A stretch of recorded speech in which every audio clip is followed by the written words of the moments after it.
बिस्मिल्लाहिर्रहमानिर्रहीम अस्सलाम वालेकुम वरहमतुल्लाहि वबरकातुहू।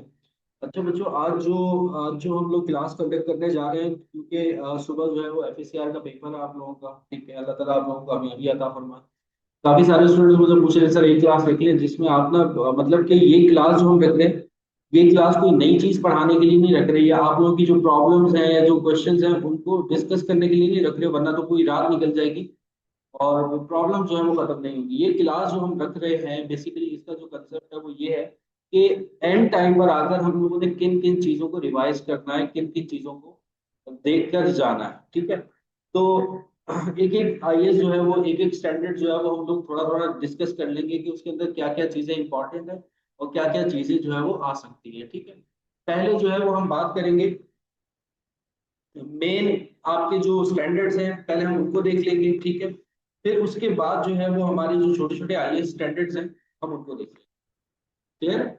तो बस हमारा मकसद जो है वो बस ये देखना है कि यार कि कौन कौन सी चीजें आखिरी टाइम पर हम लोग करके चले जाएं और मतलब जो पेपर में या एग्जामिनेशन पॉइंट ऑफ व्यू से इम्पोर्टेंट है, जिनको हम लोगों ने लाजमी लाजमी लाजमी देखना है पेपर से।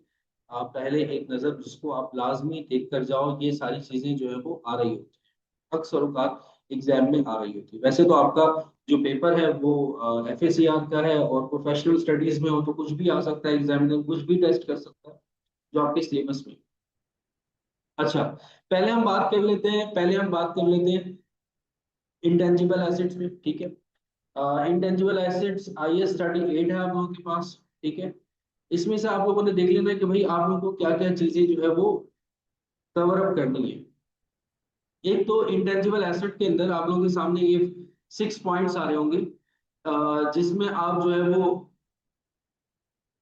डेवलपमेंट कॉस्ट को कैपिटलाइज करते हो। ठीक है, इन 6 पॉइंट्स को आप लोग अपने पास रजिस्टर रख लीजिएगा और उसमें ये सारी बातें जो है वो नोट डाउन कर लीजिएगा। आईएएस 38 के अंदर जो बेसिक जो मेन इंपॉर्टेंट पार्ट है वो ये है कि जो 6 पॉइंट्स आ रहे होते हैं तो ये डिस्क्रिप्शन के अंदर डिस्क्रिप्टिव क्वेश्चन के अंदर जो है वो आपसे टेस्ट कर सकता है।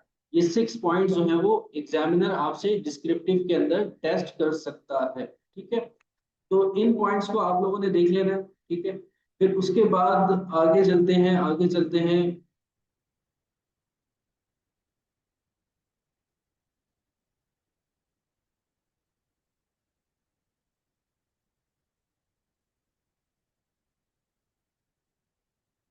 हाँ, कुछ एमसीक्यूज होंगी कैफ के अंदर, बल्कि कैफ में ही चलते हैं तो ज्यादा अच्छा है। कैफ की बुक सब बच्चों के पास होगी। मैं एमसीक्यूज नंबर बता दूंगा कि उन एमसीक्यूज को एक दफा जो है वो लाजमी आप लोग देख लेना। आई एस 38, एक मिनट, कैफ की बुक में कैफ वन में आई एस 38 में।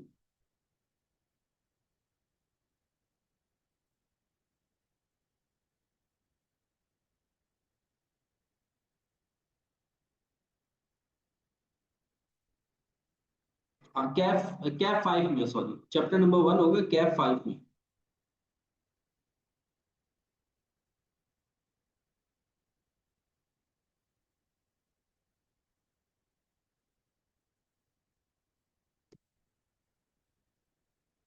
अच्छा, इसमें जो इंपॉर्टेंट एमसीक्यूज हैं जिनको आपने देखना है बेटा, एक नजर उनको लाजमी देख लेना है। देखो, ये कोई बीबीए या बीकॉम या एडीसी या एमबीए वाली चीजें नहीं है कि जो मैं बताऊंगा वो लाजमी लाजमी आएगा, लेकिन एग्जाम में इस तरह की चीजें आ रही होती तो इस वजह से मैं आप लोगों को बता रहा हूं।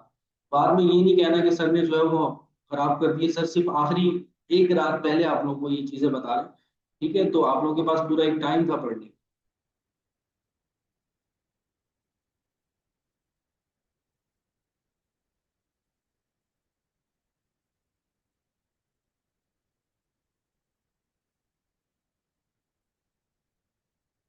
अच्छा, देखो, जो एमसीक्यू नंबर 20 लिख लीजिएगा, ये इंपॉर्टेंट है। इस तरह की एमसीक्यू वो आपसे पूछ लेता है आई 38 के अंदर।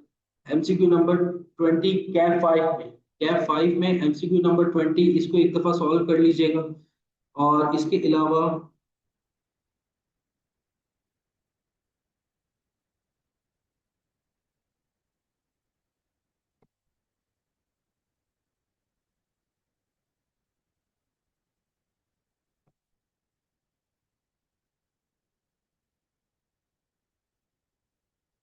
हाँ, एमसीक्यू नंबर 19, इसको एक दफा जो है वो देख लीजिएगा। 20, 19, 18, 17,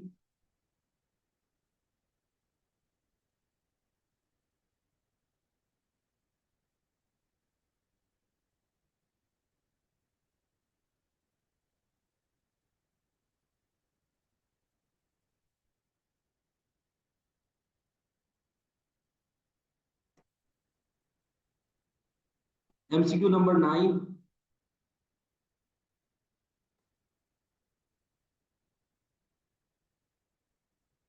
ये एमसीक्यूज जो है वो थोड़ा सा इनको एक नजर देखकर चले जाइएगा, जो मैंने आप लोगों को एमसीक्यूज बताई है, ठीक है। IS 38 के अंदर, IS 38 में एक तो वो मैंने आपको कुछ पॉइंट्स बताए, कैपिटलाइजेशन क्राइटेरिया बताया डेवलपमेंट का, ठीक है। फिर उसके बाद मैंने आपको कुछ एमसीक्यूज बताए कि इस तरह के एमसीक्यूज रिलेटेड टू IS 38 आ सकते, ठीक है। इसको आपने एक नजर देख लिया। अच्छा, फिर उसके बाद आ जाओ नेक्स्ट स्टैंडर्ड की तरफ, ठीक है। वन बाय वन हमने सारे स्टैंडर्ड्स इसी तरीके से डिस्कस कर।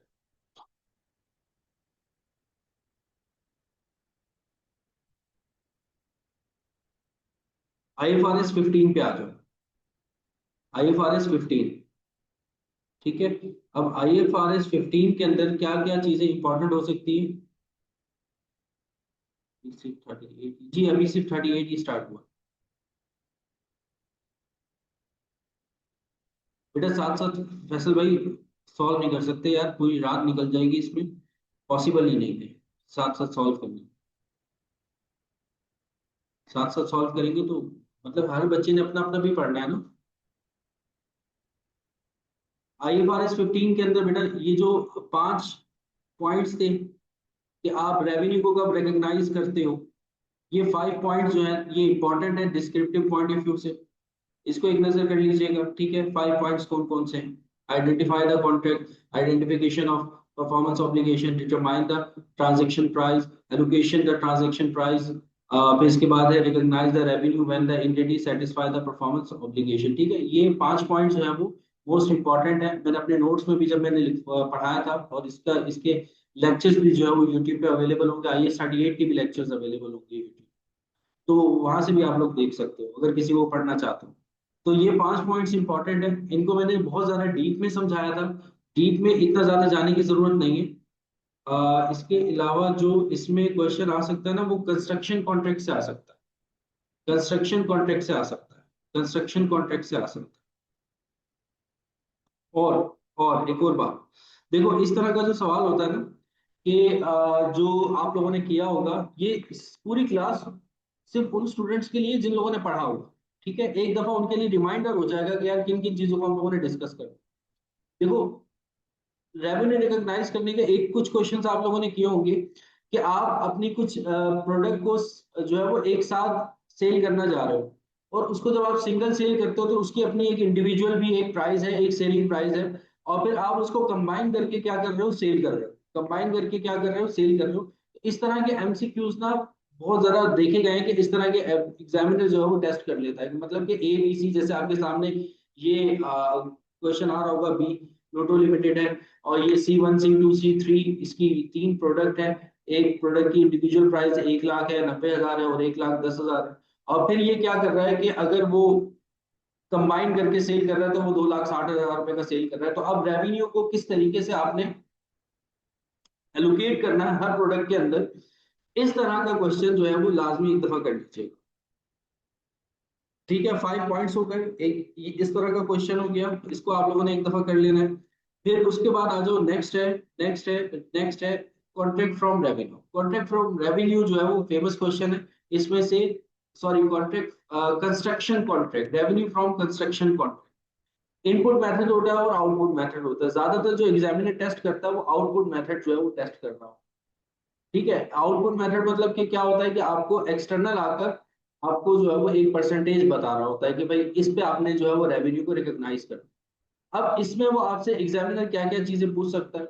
इसमें एग्जामिनर आपसे ये पूछ सकता है कि आप अपनी statement of financial statement of profit and loss के अंदर कितना की कोई रेवेन्यू रिकॉग्नाइज करोगे, कितनी कॉस्ट ऑफ सेल रिकॉग्नाइज करोगे। मैं लिख देता हूँ कि वो एग्जामिनर आपसे क्या क्या चीजें पूछ सकता है। रेवेन्यू फ्रॉम कंस्ट्रक्शन कॉन्ट्रैक्ट में जो उसका क्वेश्चन आ सकता है वो ये आ सकता है आउटपुट मेथड से। ज्यादातर वो आउटपुट मेथड जो है वो टेस्ट कर रहा होता है कि वो आपको कहता है कि प्रॉफिट एंड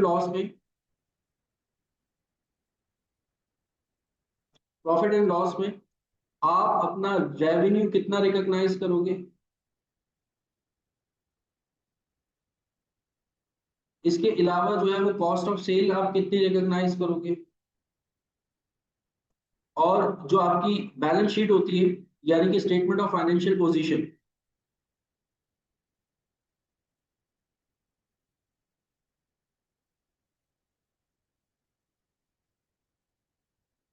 इसमें आप अपनी लायबिलिटी कितने अमाउंट से दिखाओगे या आप अपने पास एसेट जो है वो किस अमाउंट से दिखाओगे। ठीक है, ज्यादातर वो ये चीज पूछ रहा होता है कि रेवेन्यू कितना रिकॉग्नाइज होगा या कॉस्ट ऑफ सेल कितनी रिकॉग्नाइज होगी।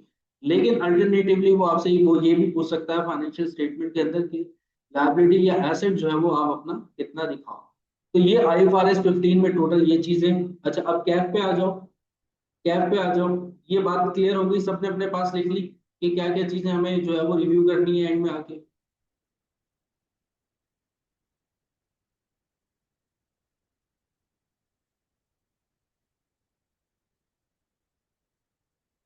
आगे चलूं।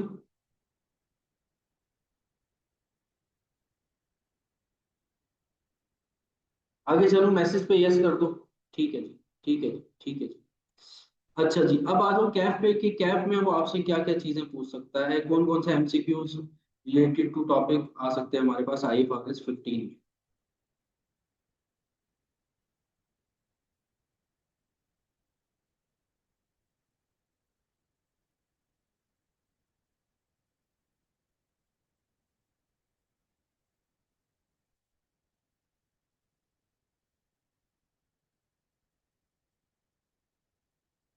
कैफ 5 में IFRS 15 revenue from contract with customers. ठीक है। और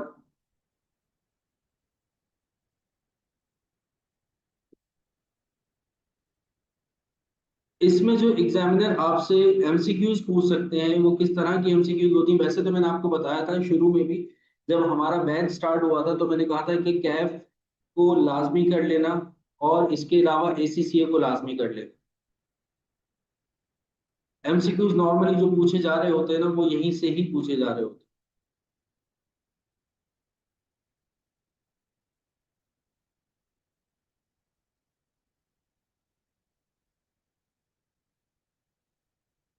हैं। MCQ नंबर 21, इसको एक दफा एक नजर देख लीजिएगा। ठीक है। MCQ नंबर 21, इसको एक नजर देख लीजिएगा।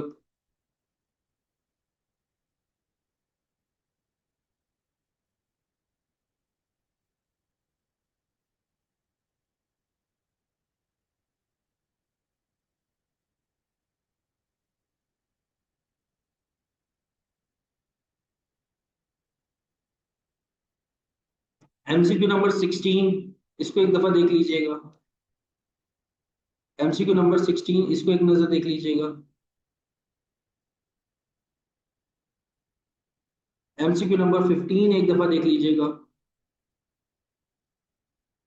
और इसके अलावा एक और है, लास्ट MCQ बता रहा हूँ, MCQ नंबर 9। एक दफा लाजमी देख लीजिए। 9 और 8 हो गया, एक जैसी MCQs है। 9 और 8 इनको एक दफा कर दीजिए। ठीक है, तो ये आपका क्या हो गया, IFRS 15 हो गया कि जिस चीजों के ऊपर आपको क्या करना है, फोकस करना है।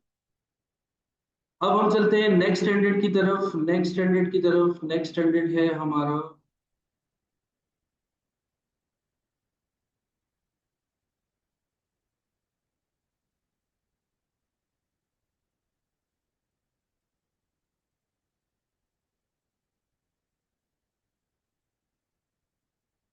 IS 10 और 37। छोटे छोटे से IS है, स्टैंडर्ड है। ठीक है। IS 10 और 37, इसमें एग्जामिनर वो आपसे क्या टेस्ट करता है। अच्छा, अब इसमें सुन लो। एक तो वो आपसे जो मतलब कि थियोरिटिकल पॉइंट ऑफ व्यू से अगर देखा जाए ना डिस्क्रिप्टिव के अंदर, तो वो आपसे ये पूछ सकता है कि भाई what is adjusting event, non adjusting event क्या होते हैं। ठीक है, इसके हवाले से वो पूछ सकता है। इसके अलावा वो आपसे जो है वो कंटीजेंट एसेट्स, कंटीजेंट लायबिलिटीज वो आपसे पूछ सकता है। ठीक है।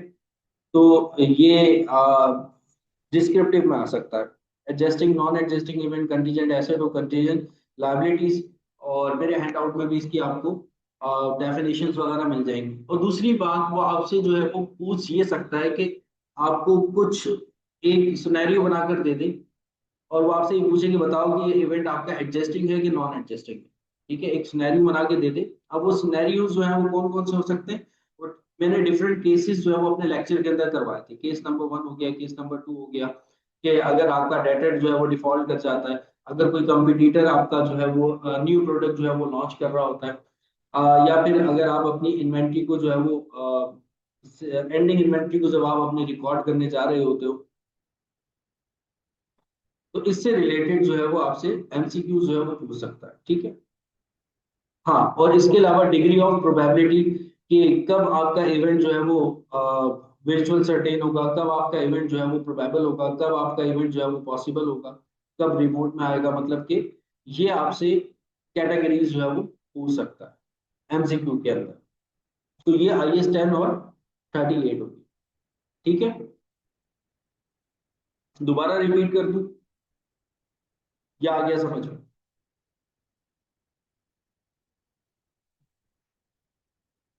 दोबारा रिपीट कर दूं?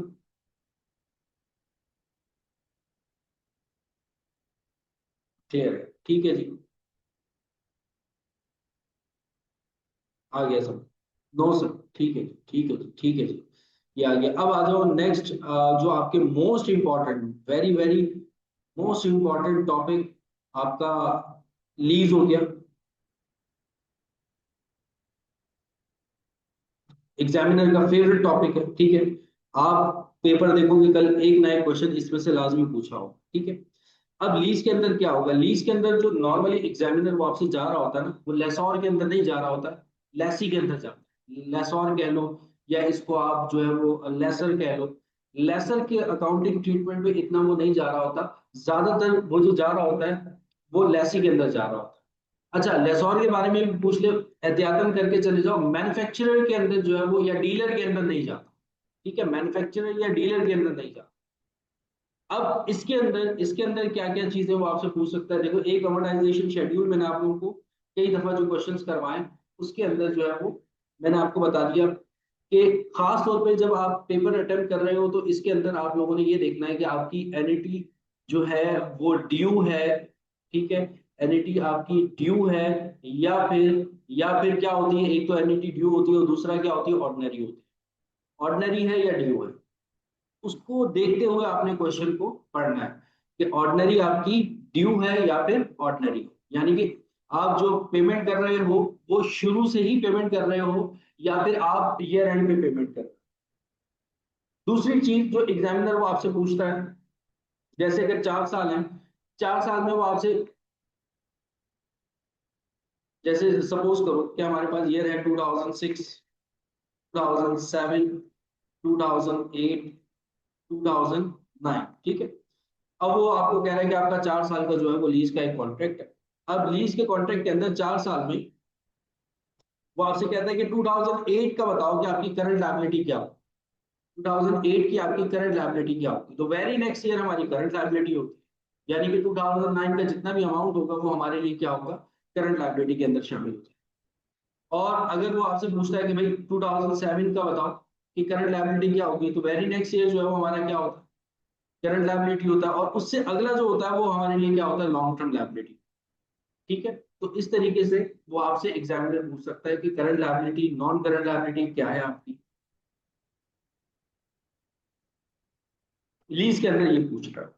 और इसके अलावा सेल एंड लीज बैक को आप लोग एक दफा लाजमी पढ़ के चले जाइएगा, वो मैंने लेक्चर भी बनाया हुआ अपना उसके ऊपर भी, सेल्स एंड लीज बैक के ऊपर। और sales and lease back, sales and lease back ही, सेल्स एंड लीज बैक।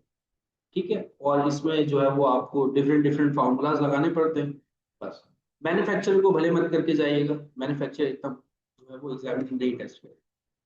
ठीक है, मैंने बता दिया आप लोगों को क्या क्या चीजें वो इसमें टेस्ट कर सकता है आपसे, एक तो current liability, long term liability. ठीक है, अच्छा, कभी कभार हम इसमें क्या कंफ्यूज हो रहे होते हैं मैं बताऊँ, हम जो कंफ्यूज हो रहे होते हैं ना, जैसे अभी मैंने आपको बताया कि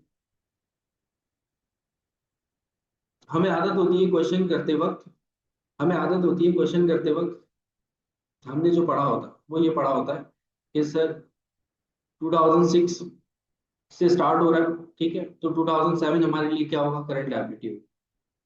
ठीक है, तो वो सिनेरियो आपसे 2007 का नहीं, वो 2000 आप कह रहे होगे यार 2007 हमारा करंट लायबिलिटी है, तो 8 और 9 जो है वो हमारी क्या है, लॉन्ग टर्म लायबिलिटी है। अब वो आपसे ये पूछ रहा है कि भाई 2008 की करंट लायबिलिटी बताओ, यानी कि आप स्टैंड कहाँ पे कर रहे हो, आप स्टैंड कहाँ पे कर रहे हो, 2008 में कर रहे हो, तो पिछले 6 और 7 को भूल जाना, 8 और 9 को देखना कि भाई 8 में हम स्टैंड कर रहे हैं, तो 8 के लिए हमारे लिए 2009 की जो होगी वो करंट लायबिलिटी होगी। और इसके अलावा वो आपसे ये पूछ सकता है कि भाई आप एसेट को किस वैल्यू से रिकॉग्नाइज करोगे, एसेट को किस वैल्यू से रिकॉग्नाइज करोगे। तो याद होगा आप लोगों को, जो लीज के टॉपिक में हम लोगों ने पढ़ा हुआ है कि कोई भी एसेट अगर हम लीज पर ले रहे होते हैं तो हम उसको अपने पास एज एन एसेट रिकॉर्ड करते हैं, आरओयू के नाम से, राइट ऑफ यूज के नाम से, और वो हर साल डेप्रिशिएट भी होता है, और वो हर साल डेप्रिशिएट भी होता है। ठीक है, और आरओयू की कॉस्ट में क्या क्या चीजें आती है, एक रिमाइंडर दे देता हूँ आप लोगों को, आरओयू की कॉस्ट में क्या क्या चीजें आती है। डिसमेंटलिंग कॉस्ट आ जाती है, ठीक है, डिसमेंटलिंग कॉस्ट आ जाती है। प्रेजेंट वैल्यू ऑफ एमएलपी, यानी कि मिनिमम लीज पेमेंट जो आप दे रहे हो उसकी प्रेजेंट वैल्यू आ जाती है। और अगर कोई इनिशियल डायरेक्ट कॉस्ट आपने पे की है, इनिशियल डायरेक्ट कॉस्ट अगर आपने कोई पे की है तो वो भी आ जाती है। ठीक है, लेकिन इन दो चीजों की प्रेजेंट वैल्यू आती है, एक तो डिसमेंटलिंग कॉस्ट की प्रेजेंट वैल्यू आती है, और एक प्रेजेंट वैल्यू ऑफ एमएलपी की आती है। इस अमाउंट से आपका आरओयू रिकॉर्ड होता है, और फिर उसका डेप्रिसिएशन भी रिकॉर्ड। ठीक है, अच्छा, एक और चीज, एक और चीज, एक और चीज, एक और चीज जो एग्जामिनर वो आपसे पूछता है, वो लास्ट में है, वो लास्ट में है,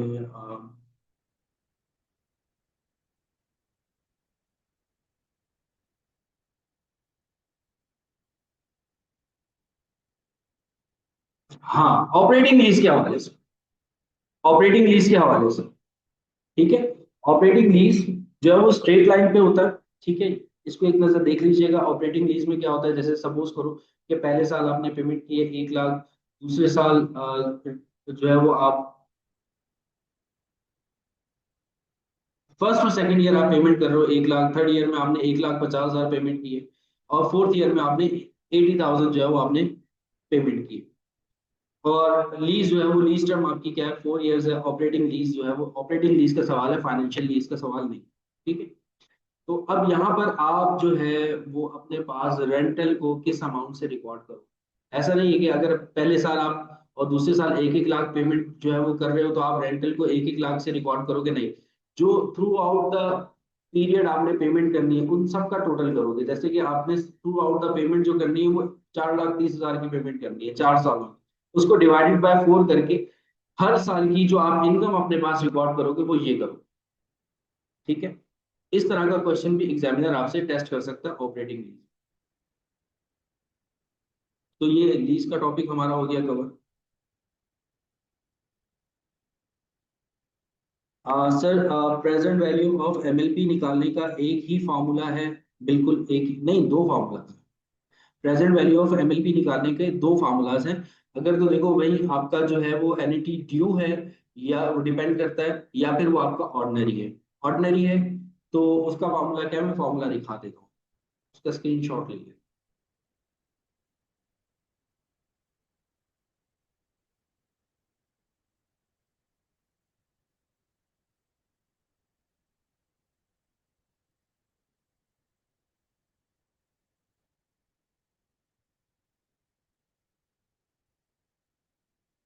देखो, ये ड्यू और ऑर्डिनरी दोनों के फार्मूलाज लिखवा दिए।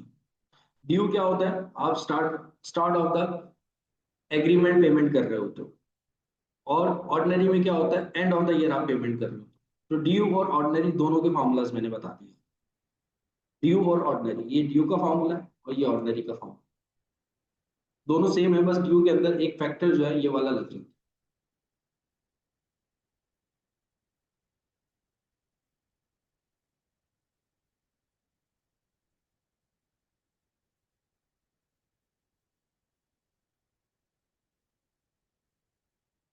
हाँ, बार्गेन परचेज ऑप्शन हो जाता है ना उसमें, जब आप वो आपके लीज के टॉपिक में ही आ जाता है, जब आप प्रेजेंट वैल्यू ऑफ एमएलपी निकाल रहे हो तो वहां पे यूज होता है तो बार्गेन परचेज ऑप्शन, मतलब कि उसको करना नहीं है।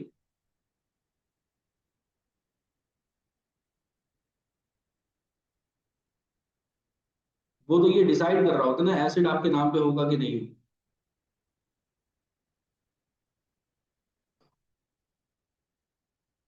ठीक है जी, ये क्लियर हो गया। इसमें किसी का कोई सवाल हो?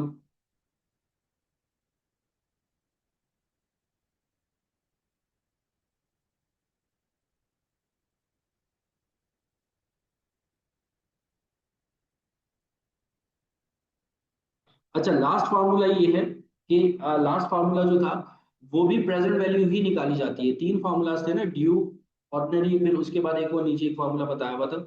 वो जो लास्ट फार्मूला था वो बेसिकली उस फार्मूले का था जिसमें आपके रेंटल्स नहीं होते, या जिसमें आपको ना एक इकट्ठा अमाउंट जो है वो एंड में मिलता, या एक अमाउंट, टोटल अमाउंट करके आप लास्ट में पे करते, जैसे जैसे आप जिसमें आपकी एक फिक्स अमाउंट होता है, इंस्टॉलमेंट नहीं जारी होती। जैसे आपके पास अभी किसी बच्चे ने पूछा था बार्गेन एंड परचेज ऑप्शन, ठीक है, अब वो आ गया तो उसमें आपको लास्ट में एक अमाउंट जो है वो पे करना है, तो उसकी भी आप प्रेजेंट वैल्यू निकालो, तो उसके लिए वो फॉर्मूला यूज है।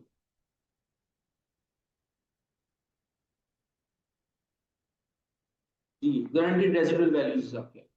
हाँ,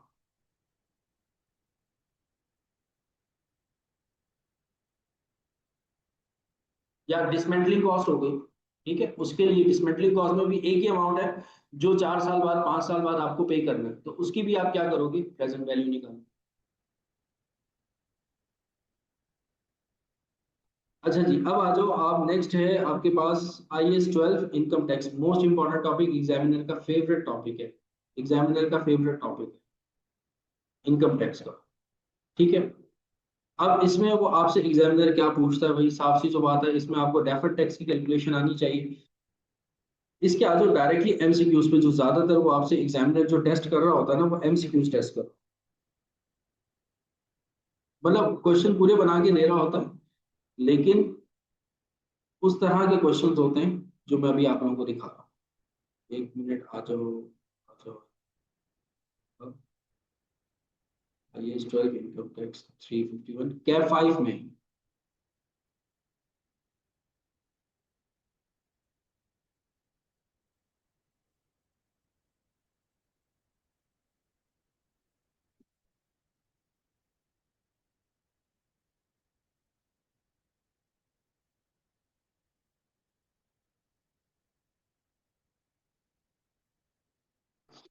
जी, कैप 5 में आओगे आप, और उसके एमसीक्यूज के पोर्शन पे आओगे।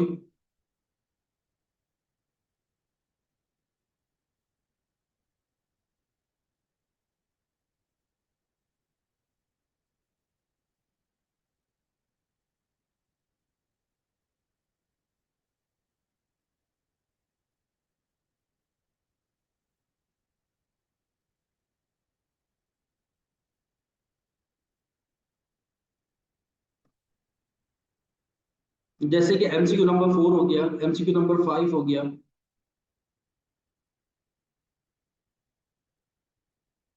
MCQ नंबर 7 8,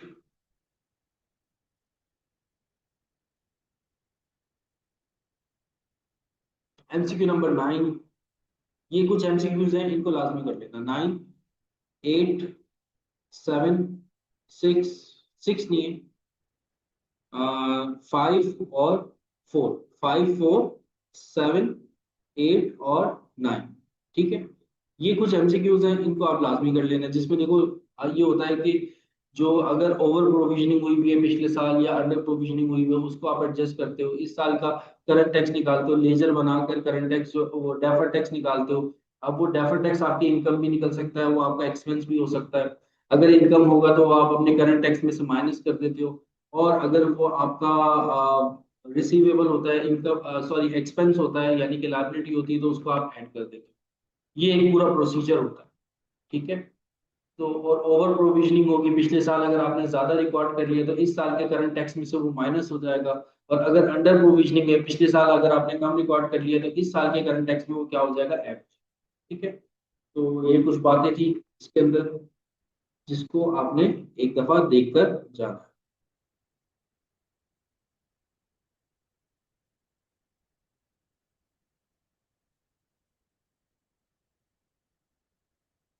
ठीक है, IFRS 16 पे भी आ रहा हूँ।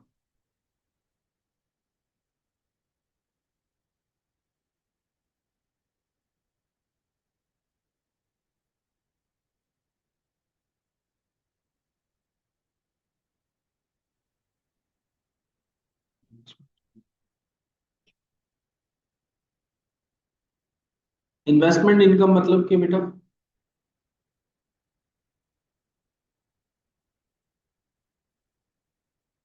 IS 40 की बात कर रहे हैं आप?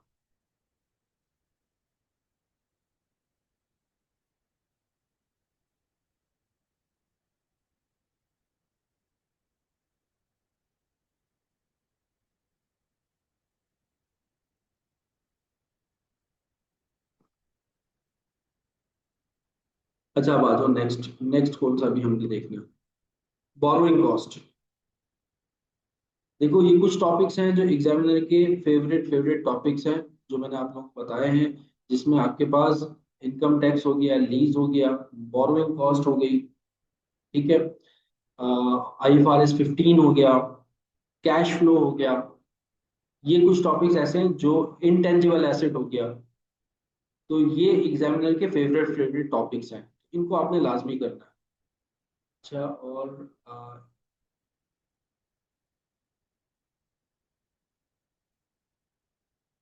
Borrowing cost.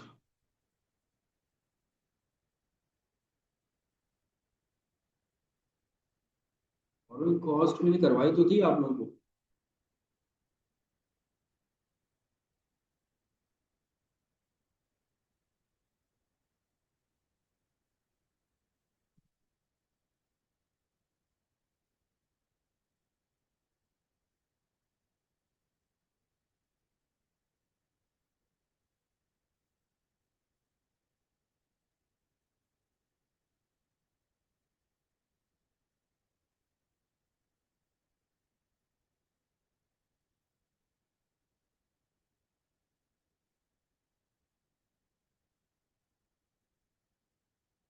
बोरोइंग कॉस्ट का स्टैंडर्ड मैंने पढ़ाया तो था आप लोगों को सब।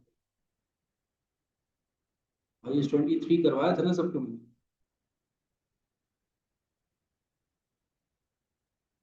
मेरे ख्याल में डिलीट हो गया है।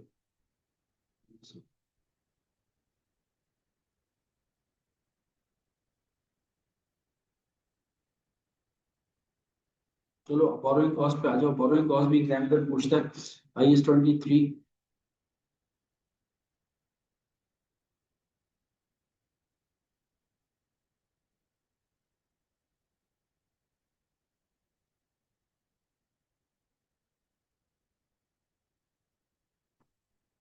कैफ 1 में, कैफ 1 में इससे रिलेटेड वो आपसे MCQs वगैरह पूछ सकता है।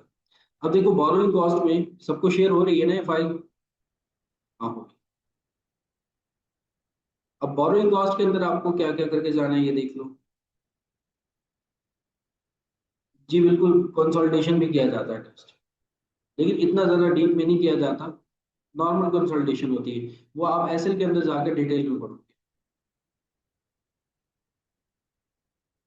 अच्छा, बोरोइंग कॉस्ट के अंदर भाई सीधा सा जो फंडा है बेटा, उसके अंदर बोरोइंग कॉस्ट के अंदर ये है कि जो आपका इंटरेस्ट का जो कैपिटलाइजेशन क्राइटेरिया है, बस वो आपको आना चाहिए। बोरोइंग कॉस्ट के अंदर सबसे मेन चीज जो है ना, सबसे ज्यादा मेन चीज वो ये है, आपको डेट्स का जो है वो ध्यान रखना है कि आपका कंस्ट्रक्शन पीरियड जो है वो कब स्टार्ट हो रहा है, लोन आपने कब लिया है, कंस्ट्रक्शन पीरियड कब एंड हो रहा है।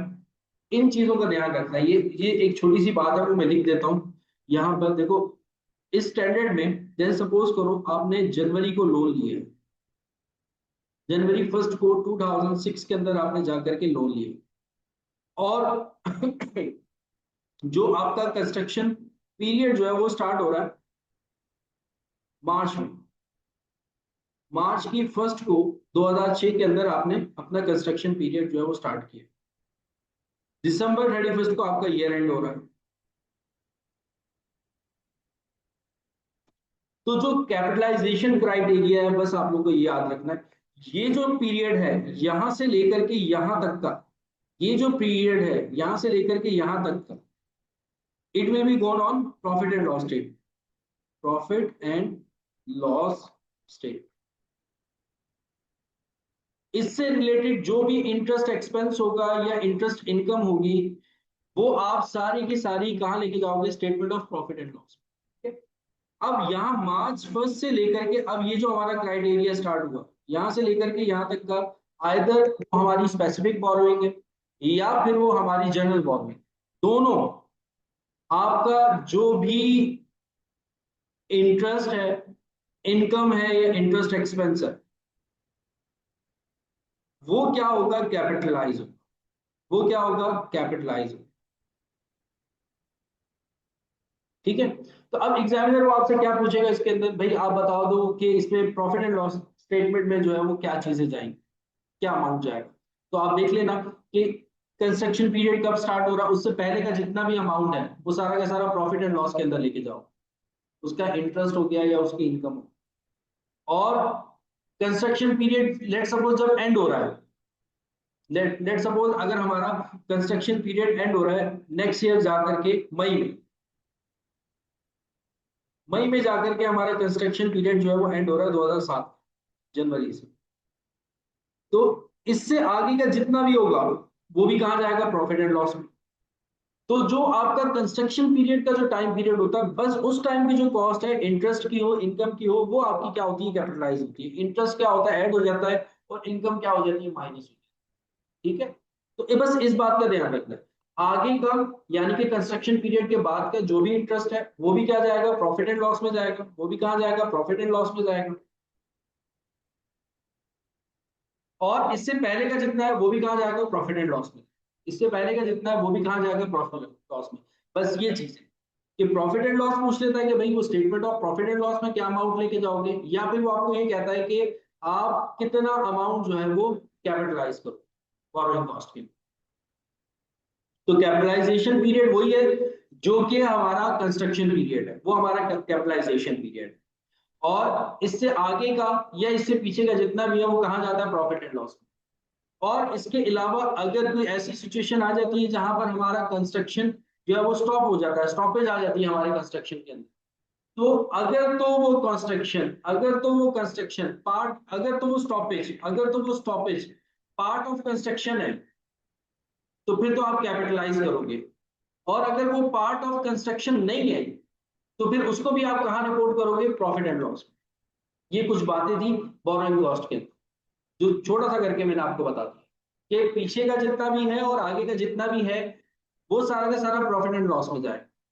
जो कंस्ट्रक्शन पीरियड है उसका जो इंटरेस्ट होगा या जो इनकम होगी वो क्या होगी, हमारी कैपिटलाइज होगी। दूसरी और आखिरी बात वो मैंने आपको ये बताई है कि अगर लेट सपोज कंस्ट्रक्शन पीरियड के अंदर आपका स्टॉपेज आ जाता है, कंस्ट्रक्शन बंद हो जाती है, तो उस टाइम पीरियड में 1 महीने के लिए 2 महीने के लिए आपकी कंस्ट्रक्शन में स्टॉपेज आ, तो वो जो टाइम पीरियड का जो इंटरेस्ट है, अब उसको आप प्रॉफिट एंड लॉस में लेके जाओगे या उसको कैपिटलाइज करोगे।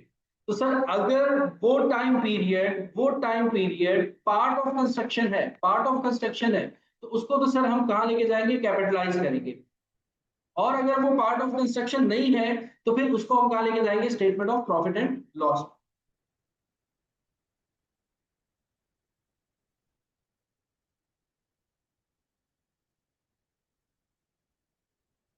ठीक है जी। बस ये चीजें होती है इसके अंदर जिनका आपको ख्याल रखना, और इससे रिलेटेड ही एमसीक्यूज आ रही होती है सब।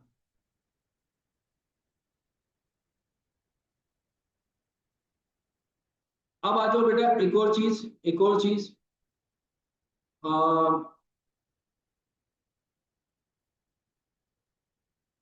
Cash generating unit, cash generating unit.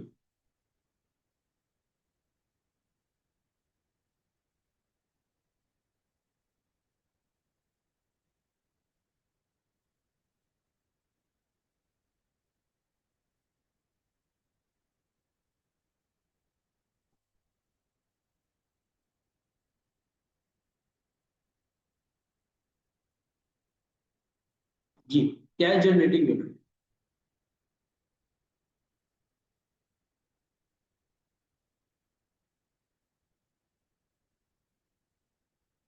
Cash generating units कहाँ आते हैं? यहाँ पे जब आपके पास जो है वो इम्पेयरमेंट टेस्टिंग हो रही होती है और इम्पेयरमेंट लॉस आता है, तो अब उसके अंदर आपको जो है वो इम्पेयरमेंट लॉस को डिस्ट्रीब्यूट करना होता है। सब बच्चों को पता है कि किस तरीके से डिस्ट्रीब्यूट होता है, किस तरीके से डिस्ट्रीब्यूट होता है। एमसीक्यू बता तो दी मैंने आपको, यही एमसीक्यू है IS 23 की। कैसे डिस्ट्रीब्यूट होता है? कैश जनरेटिंग यूनिट में अगर इम्पेयरमेंट लॉस आ जाए तो उसको आप किस तरीके से डिस्ट्रीब्यूट करते हो?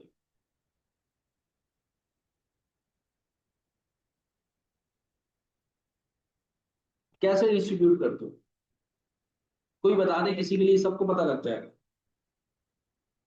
वो घर बैठ के हम उसके लिए क्लैपिंग भी कर देंगे अगर बता देता है कोई स्टूडेंट।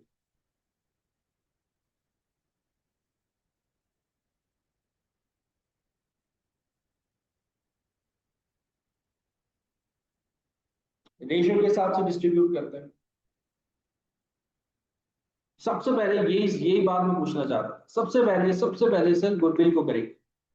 सबसे पहले गुडविल को एडजस्ट करेंगे। सबसे पहले गुडविल को एडजस्ट करेंगे इम्पेयरमेंट लॉस में। जितना भी इम्पेयरमेंट लॉस होगा, गुडविल का जितना भी अमाउंट है वो सारा का सारा क्या हो जाएगा? लॉस से माइनस हो जाएगा। ठीक है, उसके बाद जो अमाउंट होगा, कभी कभार देखो ये चालाकी क्या करते हैं। अब मैं आपको एक बात बताऊं, इसके अंदर वो चालाकी क्या करते हैं, कैश जनरेटिंग यूनिट देंगे आपको, उसके अंदर आपको करंट एसेट भी दे देंगे। उसके अंदर आपको करंट एसेट भी दे देंगे। ठीक है।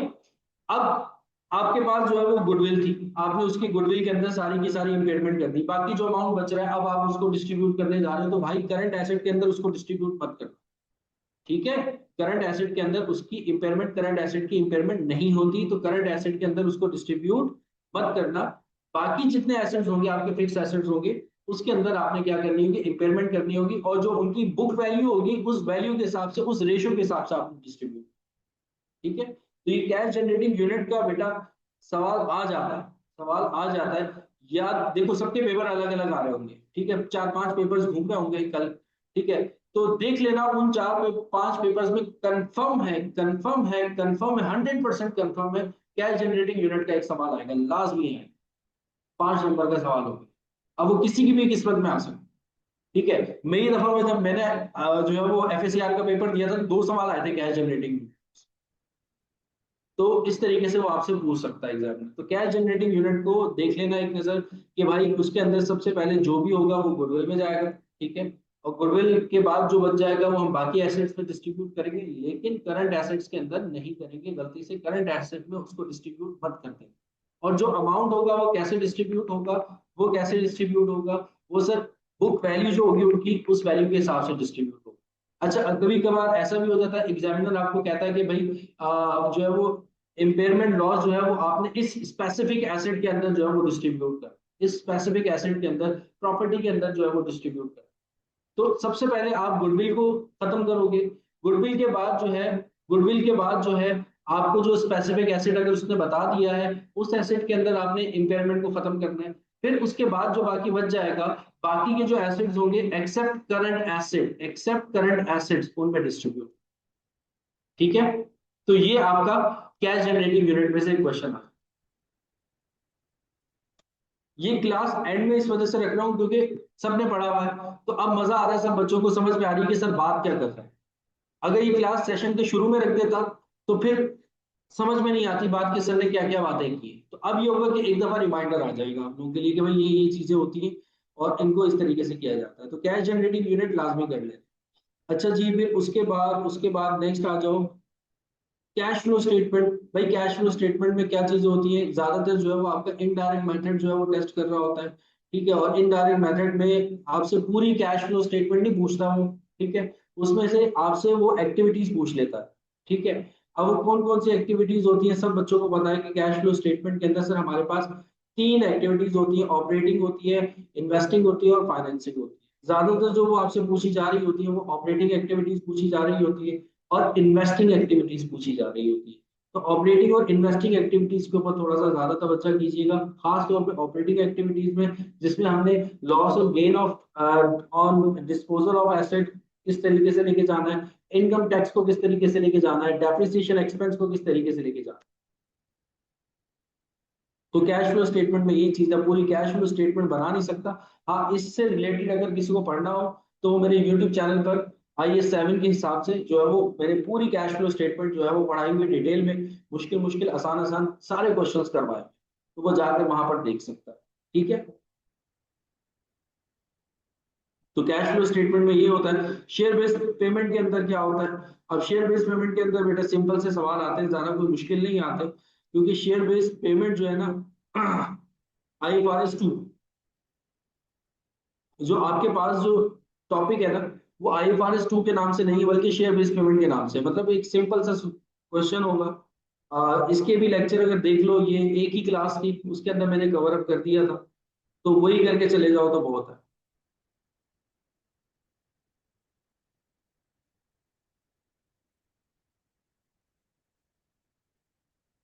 बाकी और क्या रह जाता है? और आपके पास IS 16 36 से इम्पेयरमेंट ही आती है, रिवर्सल ऑफ इम्पेयरमेंट होता है, उसको एक नजर देख लीजिएगा। और IS 40 से भी एमसीक्यूज आ जाती हैं। IS 40 से क्या एमसीक्यूज आ जाती हैं? IS 40 से आपके पास जो एमसीक्यूज आती हैं वो ये आती है कि आप पहले एसिड को लेकर चल रहे थे IS 16 के हिसाब से, फिर क्या किया आपने, उसको इन्वेस्टमेंट के अंदर लेकर आ गए, IS 40 के अंदर लेकर आ गए, और फिर उसकी जो है वो फेयर वैल्यू जो है वो आपको कैलकुलेट करनी है, डेप्रिसिएशन रिकॉर्ड होगा या नहीं होगा, वो सारी चीजें जो है वो आपको, मतलब उसकी कैरी वैल्यू आपको बतानी होती है कि वो क्या। IS 40 के अंदर, IS 40 एक दफा रिव्यू करवा देता हूँ, छोटा सा स्टैंडर्ड है हमारे पास IS 40 में। IS 40 में क्या होता है भाई? ये आपके सामने IS 40 है, इन्वेस्टमेंट प्रॉपर्टी। यहाँ पर आपके पास जो है वो मेजरमेंट्स होती हैं, दो होती हैं, एक इनिशियल मेजरमेंट होती है, उसके बाद दूसरी होती है सब्सिक्वेंट मेजरमेंट। इनिशियल मेजरमेंट आपकी किस पे होती है? कॉस्ट मॉडल पे होती है। सब्सिक्वेंट मेजरमेंट क्या होती है? आपकी कॉस्ट मॉडल पे भी हो सकती है और फेयर वैल्यू मॉडल पे भी हो सकती है। अगर आप कॉस्ट मॉडल पे चलते हो तो भाई आपने डेप्रिसिएशन रिकॉर्ड करना है। कॉस्ट मॉडल पे चलते हो तो आपको डेप्रिसिएशन रिकॉर्ड करना है।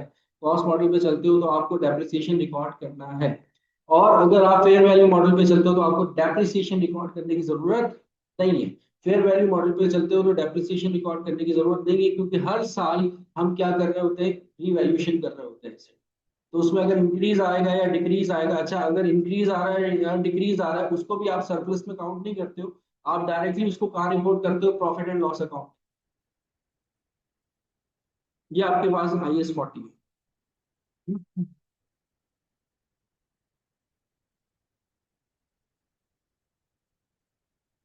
अच्छा हाँ, फाइनेंशियल इंस्ट्रूमेंट। फाइनेंशियल इंस्ट्रूमेंट पे आ जाओ। अभी फाइनेंशियल इंस्ट्रूमेंट में IFRS 9,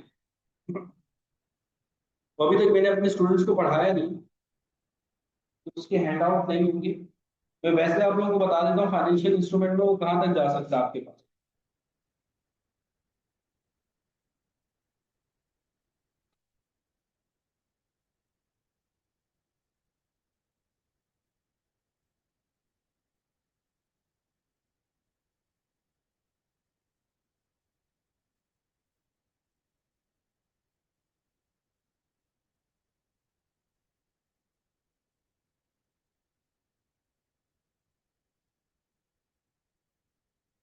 एक मिनट रुको, मैं अपना हैंड आउट निकाल लूँ, उसमें बता दूँ आप लोगों को फाइनेंशियल इंस्ट्रूमेंट में वो कहाँ तक जा सकता है।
अच्छा भाई, फाइनेंशियल इंस्ट्रूमेंट के अंदर अगर वो आपसे एग्जामिनर पूछता है तो क्लास के स्टार्ट में 5-10 मिनट्स में आपने क्या बताया प्लीज रिपीट कर दें। मैंने ज्वाइन लेट की।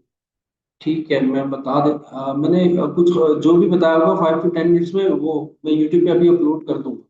तो मैं उसका लिंक शेयर कर दूंगा आपके साथ। वो तो मुझे भी याद नहीं होगा मैंने क्या बताया था।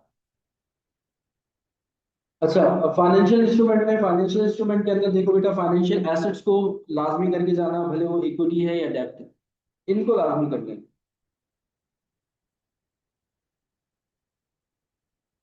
फाइनेंशियल लायबिलिटीज नहीं आती।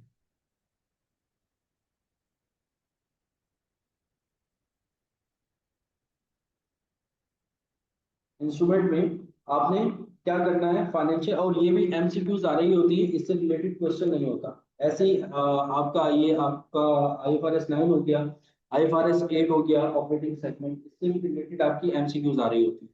और एक आपका जो है वो थ्योरेटिकल पार्ट है, वो है आपका कंसेप्चुअल फ्रेमवर्क। कंसेप्चुअल फ्रेमवर्क उसको लाजमी कर लेना, उससे आपका 5% का यानी कि 5 नंबर का सवाल बनता है। कंसेप्चुअल फ्रेमवर्क से 5 नंबर का सवाल जो है वो आपका बनता है।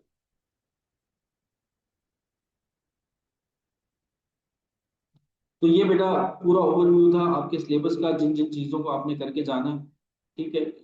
और जो आपकी जैसे गवर्नमेंट ग्रांट है उससे भी एक एमसीक्यूज आ जाती है, 2 नंबर की, 3 नंबर की। ठीक है। रिलेटेड पार्टी से भी 1-2 नंबर की एमसीक्यूज आ रही होती है। फाइनेंशियल इंस्ट्रूमेंट से भी आपकी जो है वो 1-2 नंबर की जो है वो एमसीक्यूज आ रही होती है। ज्यादातर थ्योरी पूछी जा रही होती है, ऑपरेटिंग सेगमेंट की आपसे थ्योरी पूछी जा रही होती है। और कंसेप्चुअल फ्रेमवर्क का 5 नंबर का सवाल जो है वो उसमें से आपसे थ्योरी वगैरह पूछ रहा हूँ। तो ये चीजें हैं।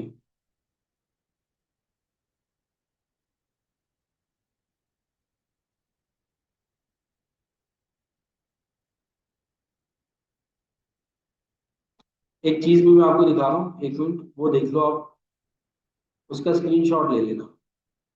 ये मैंने अपने लेक्चर के शुरू में ही बताया था कि कौन सी चीज कितनी पूछी जा रही होती है। बल्कि है ना, आप लोगों के सामने आ रहा होगा। ये इसका स्क्रीनशॉट ले, तो इससे आपको आइडिया हो जाएगा कि कहाँ से कितने कितने मार्क्स का क्वेश्चन आ रहा है। ठीक है, और तो किसी का कोई सवाल तो नहीं है।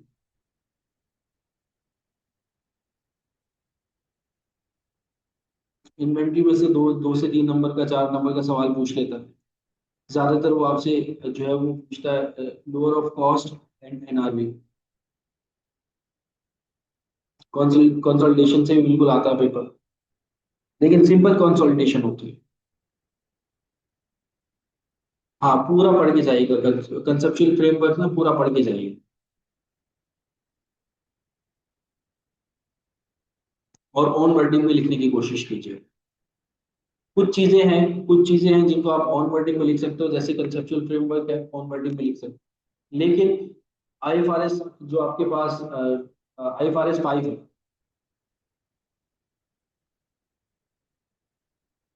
IFRS 15 सॉरी, रेवेन्यू वाला, उसके जो 5 पॉइंट्स हैं उनको आपने ऑन वर्डिंग में नहीं लिखना। जैसे आप लोगों को नोट्स में बताए गए हैं उसी उसी तरह से आपको याद करके लिखना है।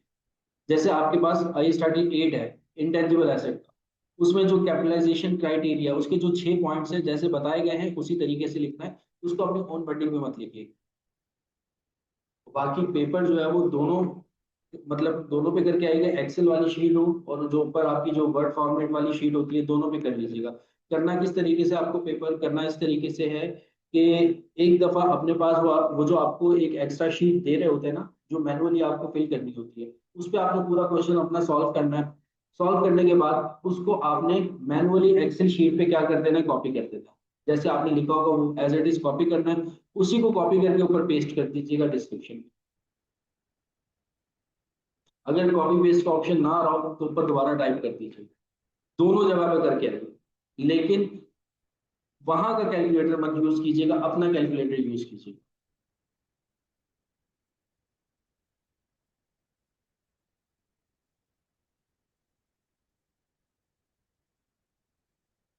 ठीक है जी, और तो किसी का कोई सवाल नहीं है।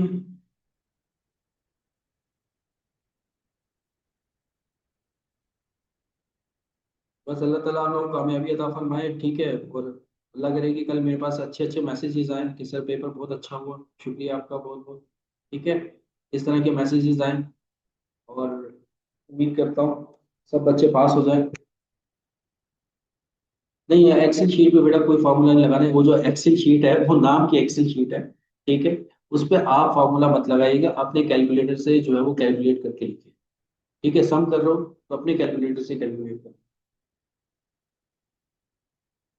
हाँ, एमसीक्यूज आ जाते हैं आई16 से, डिस्पोजल पूछ लेता है, या वो आपसे ये पूछ लेता है कि आई16 के अंदर देखो, जाते जाते मैं आपको दिखा दूँ एक चीज। आई16 के अंदर भाई आप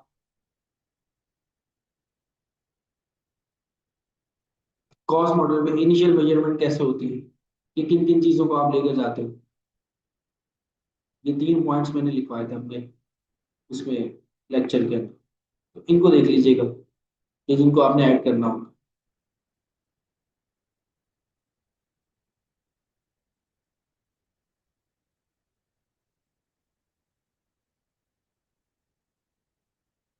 एक्सेल शीट को मत यूज कीजिएगा, मतलब कि लिखना तो है वहां पर, लेकिन उसका कोई फॉर्मूला वगैरह यूज मत कीजिए, क्योंकि वो वाला फॉर्मेट जो हम लोग अपने ऑफिस वगैरह में यूज कर रहे होते हैं ना एक्सेल, वो वाला फॉर्मेट नहीं है वहाँ ऐसे में, अनफॉर्चुनेट। तो मसला होगा, वो सीखने में मसला होगा। तो बेहतर ये है कि अपना कैलकुलेटर वगैरह यूज करना, और पहले जो आपको रफ शीट दी हुई होगी उस पर आप पूरा क्वेश्चन कर लेना। अच्छा, एक और चीज सुनो, एक और चीज सुनो, एक और चीज सुन लो, कि आपने क्या करना है, आपने क्या करना है कि पेपर में जैसे आपको जिस एमसीक्यू का आंसर आपको कंफर्म हो रहा हो ना कि यार ये ठीक है, उसका नंबर देख लो, रफ शीट पे उसके मार्क्स लिख लो, 2 3 4 5 6 7। जिसका आपको कंफर्म नहीं हो रहा कि यार ये मैंने अपनी तरफ से तुक्के लगाए, उसके साइड पे एक मार्क्स लिख लो कि भाई ये नंबर जो है वो मुझे रफली मुझे लग रहा है कि आएंगे कि नहीं आए। तो इससे ये आइडिया हो जाता है आपको, एंड में जब आप उसके मार्क्स टोटल करोगे तो टोटल करके आपको खुद ही पता लग जाएगा कि आप पास हो या फेल।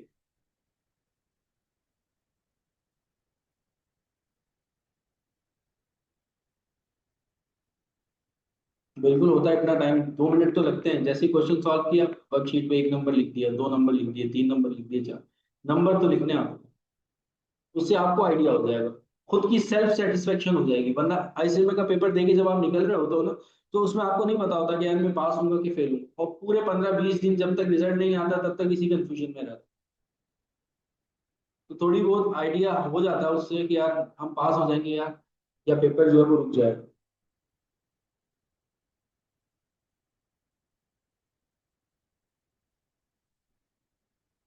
ठीक है जी, तो बस इतना काफी है आज के लिए। अपना ख्याल रखना, मुझे दुआ में याद रखना, और अल्लाह ताला आपको कामयाबी अता फरमाए। जिन लोगों का सुबह सुबह पेपर है बेटा, वो तभी सो जाओ। ठीक है, अब जागने की जरूरत नहीं है, सुबह सुबह उठना, फजर की नमाज से पहले ताजुद पढ़ना, और फिर उसके बाद जो है वो पढ़ना, और फजर की नमाज पढ़ना जमात के साथ, लड़कियां घर पे नमाज पढ़ना,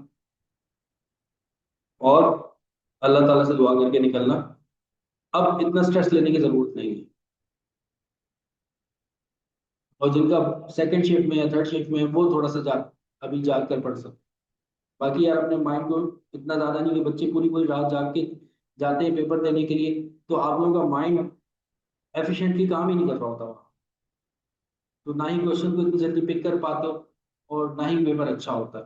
तो रात की नींद बहुत ज्यादा जरूरी है, तो रात की नींद पूरी करके जाना सही से, एटलीस्ट 6 7 घंटे जो है वो सो कर जाना। ये नहीं कि भाई जाग कर जा रहे हो, वहां पर पेपर में बैठे हो, पेपर में वैसे ही आपकी आवाज जो है वो बुखारी वो क्या कहते हैं उसे, बिल्कुल सर के ऊपर से निकला हुआ होगा, कुछ भी नहीं समझ में आ रहा हो।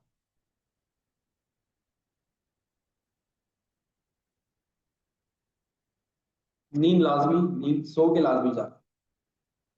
ठीक है जी, तो दुआ करके जाना अल्लाह ताला से कि अल्लाह ताला आपको कामयाबी अता फरमाए, जो आपके हक में बेहतर है वो आपके लिए हो जाए। ठीक है, और जो आपके हक में बेहतर नहीं है और आप चाह रहे हो कि वो हो जाए, तो वो आपके हक में बेहतर करके आपको अल्लाह ताला।